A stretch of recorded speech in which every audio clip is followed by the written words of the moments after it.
Well, hello and welcome to this webinar sponsored by Ministry Pacific. I am Roy Harriman, your host, and in just a moment, we'll begin a discussion with our guest, Matt Olphin. This webinar is a free resource of Ministry Pacific Insurance Services.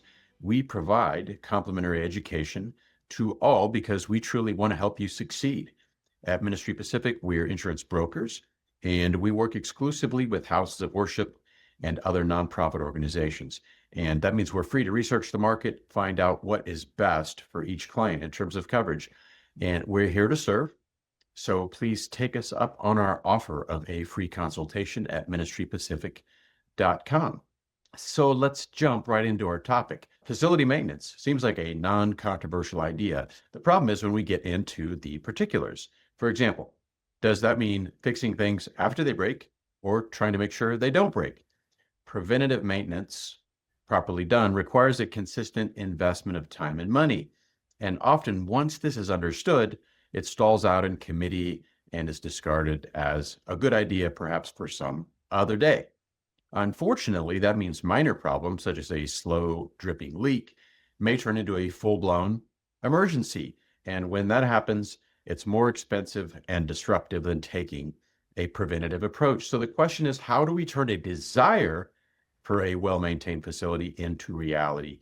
And to answer it, we're joined today by Matthew Olphin, and he leads Glatfelter Public Entities Client Risk Solutions Team.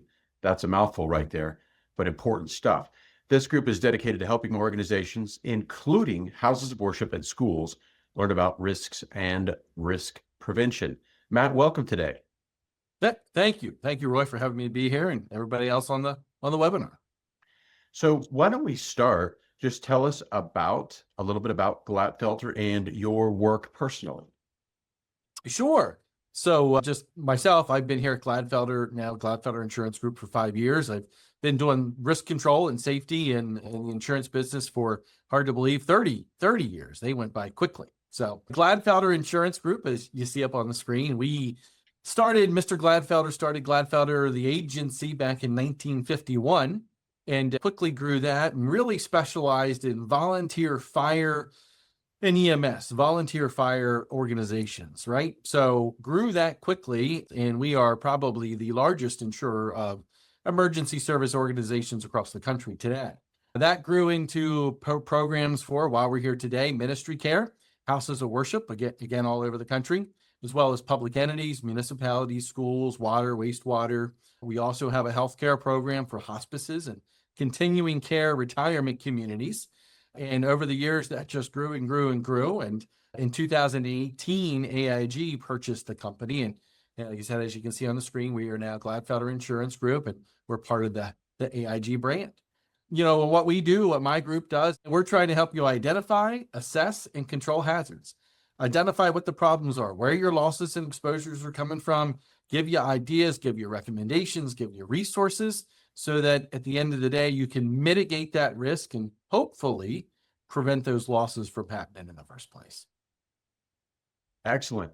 Well, if you're on the line today and you're looking for ways to manage, reduce risk, then Matt and his team and Glatfelter, they are your friend. And as you can tell from his introduction, they're really coming from a position of authority when it comes to managing risk and houses of worship, as well as many other types of organizations. Matt, why don't we get right down to the impact idea? And that is, everybody agrees, yeah, we should maintain our building.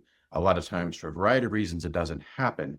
Can you share some anecdotes where something that perhaps could have been mitigated just through routine attention, it didn't happen, and as a result, there were some significantly disruptive losses and events at houses of worship? Sure. And when you pose this question to me, and obviously we don't share specifics and right, get too into the weeds on anything. So I'll keep it high level. When we look at what types of incidents that we see out there, you can start at the top. And when I say start at the top, we can talk about your roof. And right there, that's a big thing. It's a huge expense to maintain. It's a huge expense to take care of. It's all the way up on the roof. So sometimes it's not the safest place to get to either. And depending on the type of building and type of roof, you can't always see your roof. So it makes it hard. And without a doubt there, wind obviously comes along. And if the roof isn't in great shape, it hasn't been maintained, we're not inspecting it, we don't have a roofing contractor to come out on a regular basis, and you get a good enough windstorm come along, it takes a little bit of the roof, hopefully just a little bit of the roof off, right? And then if we have rain with that wind, and now not only do we have a damaged roof, but then we have water inside the building. So we unfortunately see those, I don't want to say all the time, but we see them more than we'd like, right?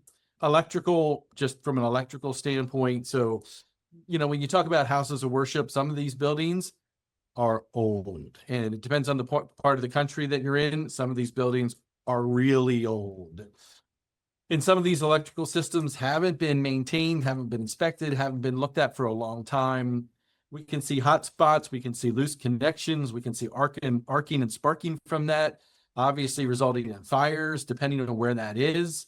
There's, depending on how old your building is, where it is, there's the infamous Federal Pacific stab block breakers.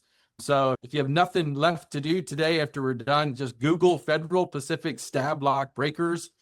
And it's just one type of electrical appliance that just didn't work as it was intended to. And breakers protect you from overheating and overcurrent, and they don't always work the way they're supposed to. So it leaves you for risk of fire. Fire, we've seen instances where fire pumps, if you have sprinklers in your building and there's a fire pump attached to that, you need your fire pump to run and work if there's a fire and the sprinkler heads go off. And if that fire pump doesn't work, you may not have enough pressure in the sprinkler system to put the fire out. So the fire pumps require monthly, weekly maintenance, right? And annual maintenance as well. So, instances where the fire pump didn't work and the fire was a lot worse than it needed to be. And I'll hit on one more here, right? So water. We paid for multiple gym floors in church, house of worship buildings, schools, from just old plumbing systems, failed valves. One particular location, we paid for the gym floor twice, two separate events. One was a failed valve, an old plumbing system, and the other was somebody left a faucet run and just the sink backed up, and then we paid for that gym floor again.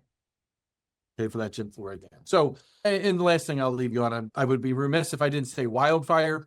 It doesn't really have anything to do with maintenance per se. It's a lot of hardening of the building, right? Closing up those vents, making sure your roof's in good shape. You don't have a lot of debris, combustible debris in your gutters. You've done your defensible space. I know we have folks from all over the country here, but you have your defensible space outside the building. You're controlling your vegetation. So it's not specifically a building maintenance issue, but obviously with what happened in California earlier this year, I'd be remiss if I didn't say that is also part of taking care of your building. Sure, absolutely. It's in a sense making sure that any unnecessary fuel for the fire is removed, and that your property is as clean and non-flammable as it can be. There's only so much you can do, but you can do something. With the roof, perhaps it's an out of sight, out of mind problem. 100%. From a prevention standpoint, if it's safe to do so, are you getting up and doing regular roof inspections, self-assessments, right? Do you have the larger your organization gets, maybe you have the ability to hire a roofing contractor to come out, maybe 2-3 times a year to do an assessment of your roof. And it's as simple as, do you know how old your roof is? If you can't confidently say, yes, my roof is 15 years old, we have a roofing contractor look at it every year, we have a plan to replace it, we have a budget, that is definitely something I would tell you maybe the first thing you do and take away is go find out the type of roof you have, how old it is, what your roofing maintenance look like, what your warranty is, and what is your plan to replace it, and how much money do you have to replace that roof?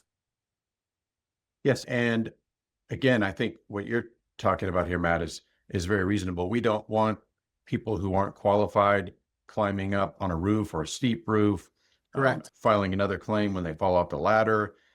And the other issue is the value of having a trusted contractor with whom you have hopefully develop a long-term relationship with, is that I can get up on the roof and not really, I'm not qualified to see, for example, like some kinds of hail damage and things like that, where there actually has been a detrimental impact from a storm. Looks like all the shingles are still there to me, but they can bring in a higher level of expertise.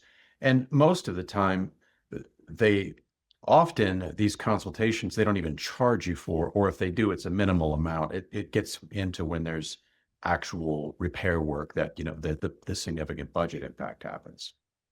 Well, correct. Absolutely. So, and it's that relationship you have with your contractors. And again, unfortunately, that can go with depending on how small or large your organization is, right? We have some folks that we work with, some of our houses of worship. I mean, literally the buildings take up a city block, all the way down to, right, the small rural church that sits on the corner of a street. So we get it. Your risk management is also going to go along with it's a sliding scale. Your risk management, your efforts, what you can do.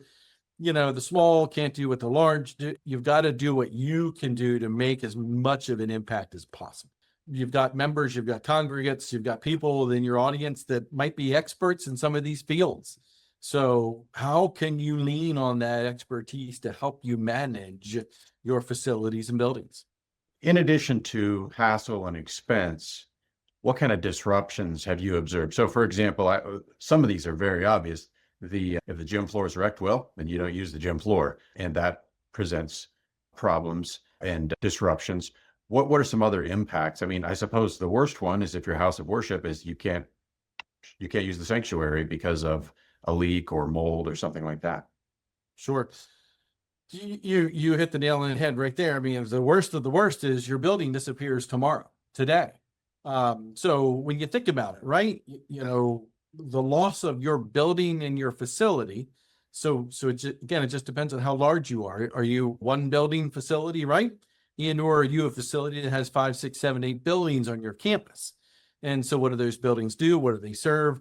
How do they serve your mission, your purpose? So at the end of the day, it could be, right?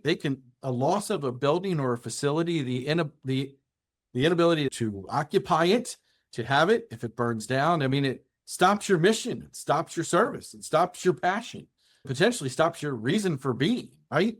And that's a struggle that you see when you see on the news and you see a church that burns, and it's tough because then where do you go? How do you meet? How do you worship? I mean, it literally can do anything from stopping who you are and stopping that mission, that passion, and your purpose. Think about all your tools, all your materials, all your supplies. Maybe you're an organization it does a lot of mission work or disaster relief, right?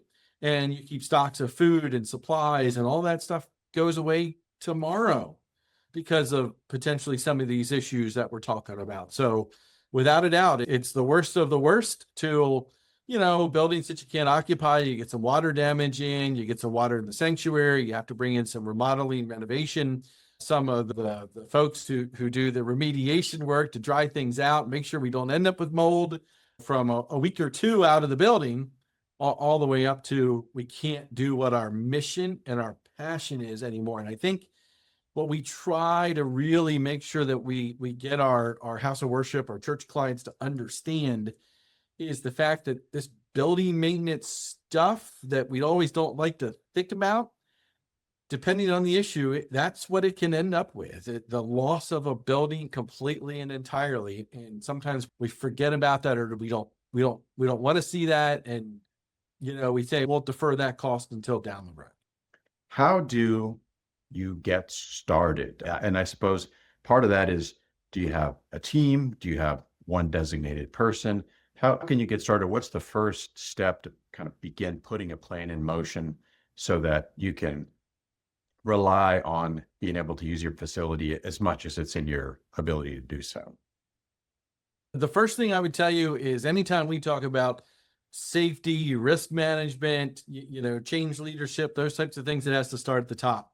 So however your organization is managed, whatever that leadership structure looks like, it has to start at the top. And whether it's putting the people, the materials, the tools, the resources, and devoting the time and the effort to sort of kick this off, it's got to start with leadership. And if leadership doesn't buy into this, that can become a problem, because what we're talking about, some of these things, doing a self-assessment, doing a walkthrough, right? I mean, those types of things, keeping an eye on everything from the walls to the windows to repainting the outside, the outside wood trim and caulking and these types of things.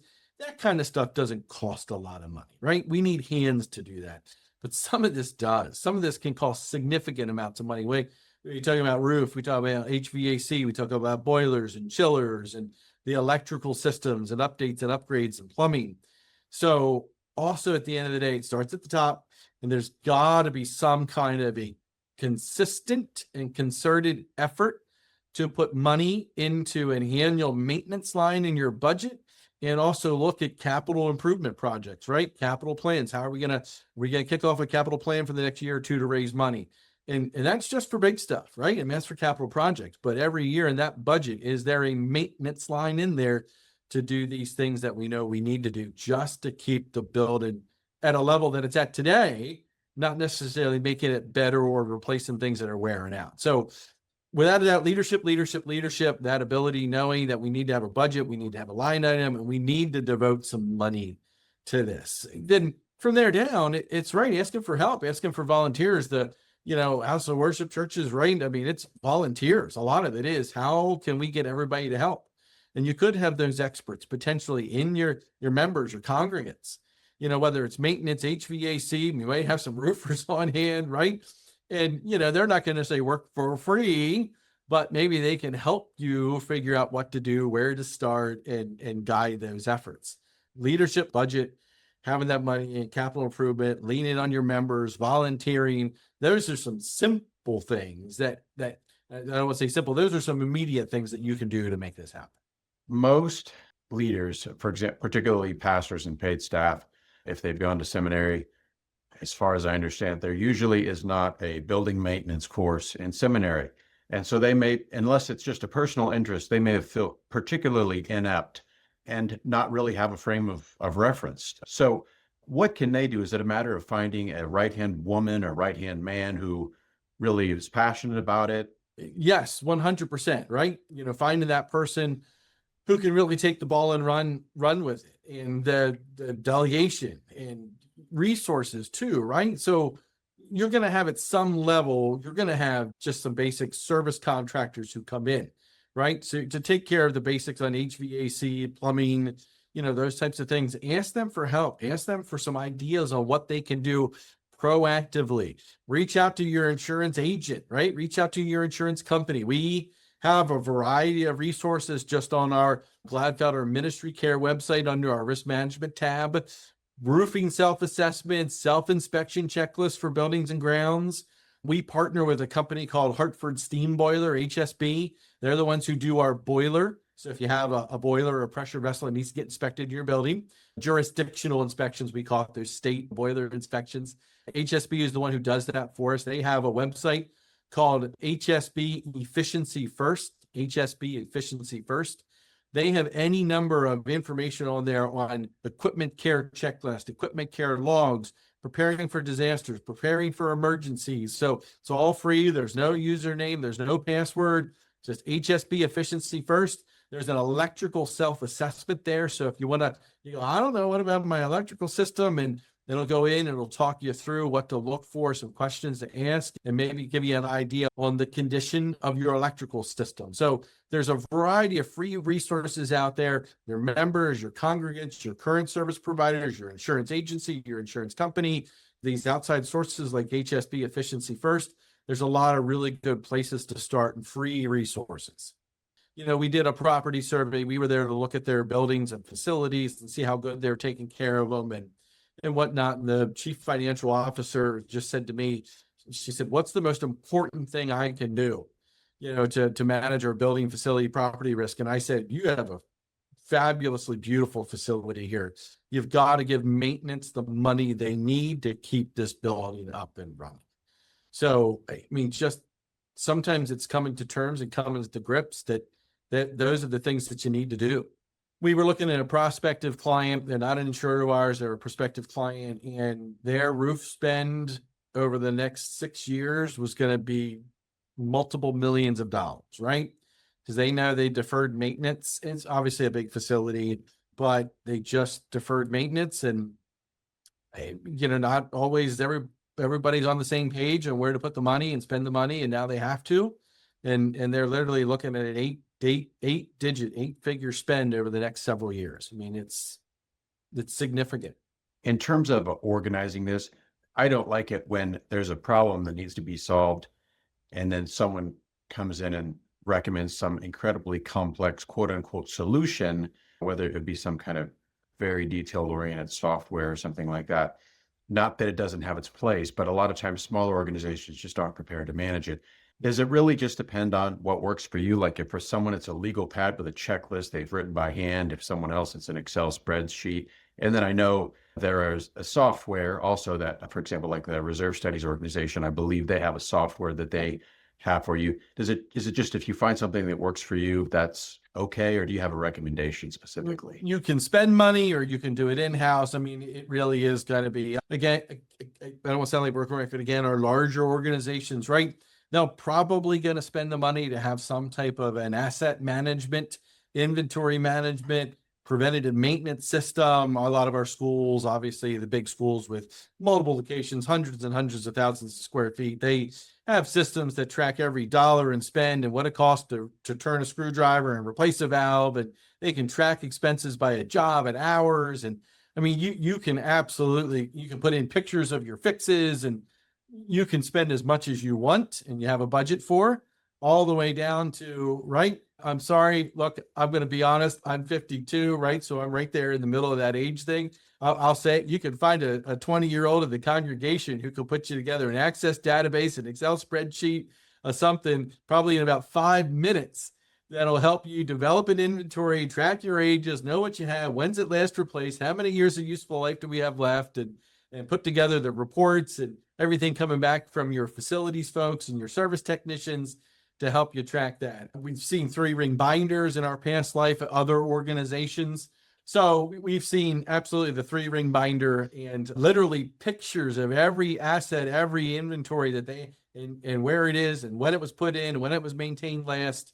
So what I don't want to recommend is, again, different story from a different type of company, but one of our school bus contractors, they tracked all the maintenance for their buses on a whiteboard, right? When it was changed, the oil, whole 9 yards, right? When it's due for its next inspection on a whiteboard. And they didn't even take a picture and back it up. And unfortunately, they had a disgruntled employee that erased the entire whiteboard, right? So, back it up, save it, take pictures, put it on the cloud, just, yes.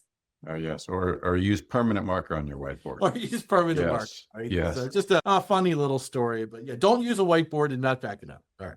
Yeah, no, that's helpful. Just something is better than nothing, and evolve your organization to make it work. It really is. It really is, depending on, and then you'll get somebody in. I mean, you might hire somebody in facilities who works somewhere else, so say a large hotel chain, or it just depends on people's background. So and the other thing that is good to know is that when it comes to administrative things, documenting things, accounting, even facilities, there is a large percentage of congregants who have those skills, but they don't really feel like they fit other places in the church. Like they don't want to work with kids. Correct. They can't sing, but they do have a very practical skill, and it's an opportunity to meet a need, but also to engage them in your organization. 100%, 100%. And again, I think you hit the nail on the head earlier, just safely, right? We want to engage them safely. We don't want them up on a severely sloped, steep roof.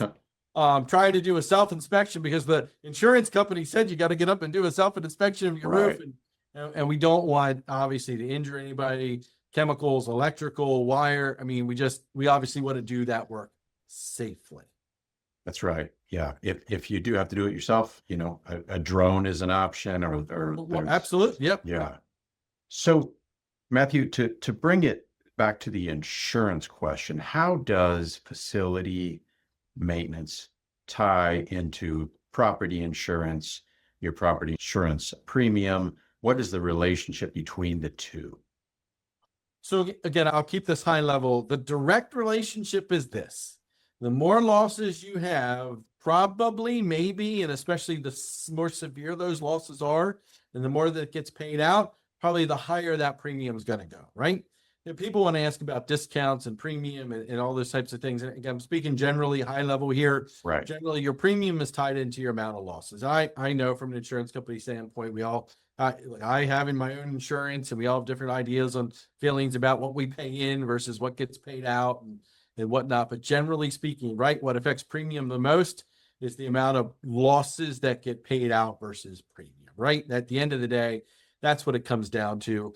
Every insurance company is a little bit different. Some have discretionary pricing, and there's generally no direct tie. There's no direct discount between you do X and Y and you get X and Y, A, B off of your premium. It generally doesn't work like that. Every program, every carrier could be very different. So I'm, again, just speaking high level. If you want to control your insurance premiums, mitigating, limiting, managing your risk, ounce of prevention, pound to cure, that is the best way to do it. Now, I will also say, we pay more attention. We obviously scrutinize our bigger risks a little bit more because we just have so much more money on the line.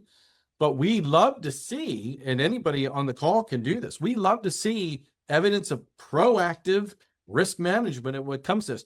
Put together a one-page Word document, right? The age of your roof, the age of your electrical, the age of your plumbing, the age of your HVAC, how old when it was replaced, when it's going to be replaced, that you have a plan, that you have a budget, that you've got X. Put together a one-sheet piece of paper, right? That shows all that shows that you're actively managing this. And that's a great thing to provide to your insurance agent, right? To get over to the insurance company. So again, every insurance program is just different. So that maybe an underwriter can see that you're doing the right things to manage your risk. And it's not just luck that we haven't had any bad losses, that we're actually doing the right things to proactively manage this risk. Yeah, no, I like this whole approach that you're presenting, in that it's not this gargantuan, overwhelming, highly technical approach. It's one way or the other. Understand what your needs are, take advantage of walkthroughs, compile information, set a budget, and work with that and get better as you go along. And we can't tackle everything. And I would say we as an insurance company, we don't expect our insurance to tackle every single thing out there, right? Right. You and I were talking beforehand. If we were in the business of eliminating risk, not managing or mitigating, eliminating it, we wouldn't open the doors. We just close the doors and shut it down, because that's the only way you can truly eliminate risk. So it's how do you manage that, and what proactive processes do you have in place? Because at the end of the day, we have a little saying, this just isn't Glatfelter, this is sort of the insurance business. Our insurance policy is not designed to be your maintenance plan. I don't want to put you in the spot of being a lawyer, but essentially an insurance policy, as I understand it, is a contract. And part of that contract is that you will maintain your facilities to a reasonable level. And again, I'm not going to coverage and terms and policy outside of my wheelhouse there. But, the thought process is that you're doing the basics, absolutely, to take care of your facilities. Yes. How that relates or impacts coverage, or you're outside of my area of expertise. Oh, right. I understand. And we'll leave that up absolutely to our claims professionals and legal if need be. Sure. And I could just say, with a lot of the types of policies that we help clients to find coverage for, we try to spend time dispelling the idea that I'm going to pay for this coverage, I'm going to do absolutely nothing, and it's going to be what comes in and saves me from my own negligence. And that's just not the way that insurance works. It's a partnership. It's not a parachute. I never locked the doors. I never turned off the lights, and here, come here and take over. So it's an impetus for us just to be diligent in managing our operations. We call hazards two different things, right? Moral and morale. Moral hazard is a different thing, a bad thing where you maybe intentionally do something, right? But a morale hazard is just, oh well, right? We're not going to take care of that today, or we just have an indifference to managing that risk. So we sort of look at that as a morale hazard. And that's where we get a little worried, right? Where it's just, we like to see that thought process. We're managing our risk. We have a proactive process. We've identified these problems. We've assessed what they're going to, we have identification, assessment, and control. We've identified our issues. We're assessing what that means to us, and we're putting processes in place to control or mitigate that risk. Okay. In your experience, what are some of the key impediments to churches, nonprofits making progress in taking care of their facilities? What is holding organizations back? I think it's two things. It's leadership, and I don't mean bad leadership, and sometimes it's leadership and change of leadership. So in some of our religious organizations, we just have different leaders come and go on a routine basis, right? Sure. Different people coming on and off of advisory boards, trustee boards, council boards. Well, I've been involved in a variety of nonprofits in my life. Everybody comes onto a board or a council or as a trustee with their different agendas, right? So our house of worship space, our religious organizations are no different. And it could be missions, it could be relief, it could be the thrift store, it could be feeding the homeless, it could be drug and alcohol addiction rehab, it could be any number of things. So lots of times it's leadership, people change, people come, people go, different, and we lose sight of some of the other things that and those things are so great and so wonderful. And what makes our houses of worship so meaningful is their drive, their passion, their spirit. So I'm not trying to say anything bad about that. Sure. It just, then we lose some sight of the boring, mundane, making sure our extinguishing system in our kitchen is being maintained, right? The roof, the boilers, the sprinkler systems are being done annually. And sometimes we lose sight of that because it's not our mission. It's not our passion. It's not what we're called to. It's just not natural to us. So money, leadership, consistency, those are some of the things I see just inhibit some of this. I could definitely see that. So if you had a champion someone on your board, say Elizabeth is a champion for maintenance and Elizabeth cycles off the board, she was the one who always brought it up, right? And I could see also where documentation could help be very valuable. And so there's a transition of leadership, but the documents are still here. This is what we've done in the past. Where do you keep, just symbols, where do you keep your documentation? Is Right. it in a manila folder down in the boiler room, right? Or is it, if possible, on an Excel spreadsheet, everything scanned in with a master place to keep all those files, and it's all backed up to the cloud and those types of things. So, right, one person comes, another person goes, one person goes, another person comes in, and what kind of documentation do you have to give them? Absolutely. Be sure to write it on a whiteboard. I think that's what I just heard you say. No, I'm just kidding. No. Don't do that. You can write it down there. I can't begin to tell you, no whiteboard.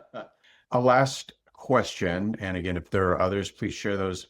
Matt, do you have any guidance for the use of contractors, such as criteria for selecting them and how to get a reasonable bid? I know, rightly or wrongly, a lot of times the construction industry gets a bad rep for being unreliable or not pricing fairly. How can churches, which usually don't have these massive, like, fatting purchasing departments, how can they establish good relationships with contractors and pay a reasonable price for reasonable work?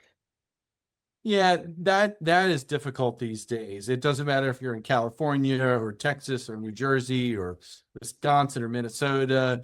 Construction contractors, pricing, bidding, whether it's on a building, fixing vehicles these days, that is probably a huge pain point for our clients. When there's a loss and they have to get something fixed, repaired, that becomes a significant problem. Whether it's a vehicle or building, without a doubt, that's an issue. I'll give you some very general stuff here, high level. I mean, we've all heard the cliche, get multiple quotes and all that kind of stuff. I'm not going to say that and insult everybody's intelligence. Hopefully you're doing that.